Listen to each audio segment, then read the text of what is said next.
Cycles with another edition of Pioneer Curious. I'm bringing you my deck tech for my first Grixis Abhorrent Oculus deck for Pioneer.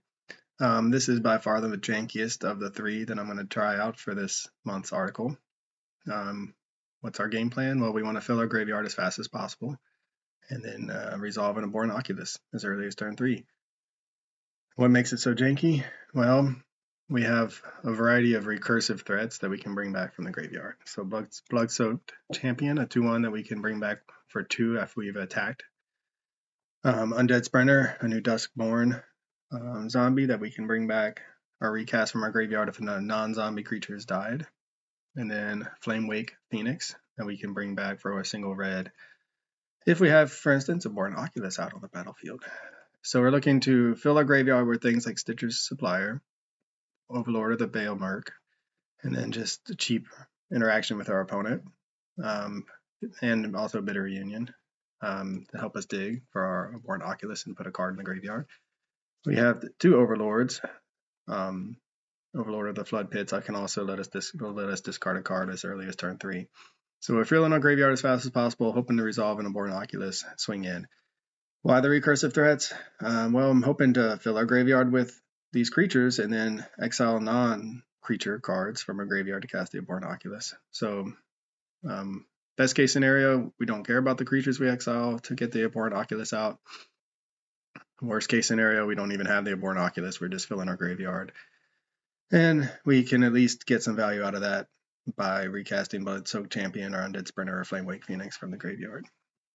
The Overlords are really sweet, a lot of fun. Very powerful, as I've come to see playing this deck. Torch the Tower, the exile effect is pretty potent against decks running Glimmer, for instance, the Glimmers from Duskborn.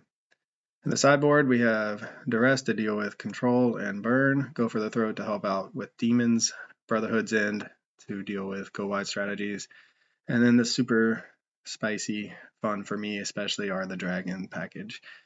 So why do I play Glorybringer and Nicol Bolas? Well, why not? It's Grixis. Nicol Bolas the Ravager is so cool. Who wouldn't want to play him in the Grixis colors? But the reality is, people are going to bring in graveyard hate against us. And so we could go the route of putting answers for the graveyard in our sideboard. That waters down our combo a little bit. Might leave us with a dead card. And it's also just not as exciting as playing dragons. If our opponent shuts down our graveyard with Leyline of the Void or Rest in Peace, this Abhorrent Oculus is a dead card in our hand. We cannot cast it.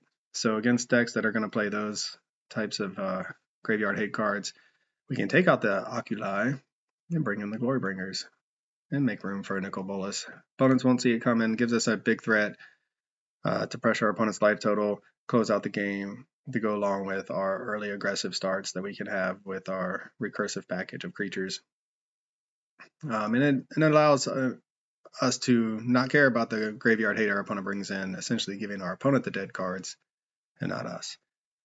So that's my Grixis janky Abhorrent Oculus deck that I'm running in Pioneer this month. Let me know in the comments what you think. And be on the lookout for the deck techs for my other 2 versions of Grixis I. I have Grixis I Control and Grixis I Croxa that I'll be doing a deck tech for and posting on YouTube as well. Thanks for watching. Let me know in the comments what you think. This is Johnny Cycles with CyclesGaming.com. I'll catch y'all on the next one. Another edition of Pioneer Curious. Thanks for watching. This is Johnny Cycles with CyclesGaming.com. If you haven't already, please check out my website where you can read about my various commander brews, watch gameplay of my modern jank, and read my science fiction fantasy novel, The Podkind, that I'm publishing serially. And if you enjoy my content, please check me out on YouTube, Johnny Cycles. Click that subscribe button. Everybody counts. As always, thanks for watching. I'll catch y'all on the next one.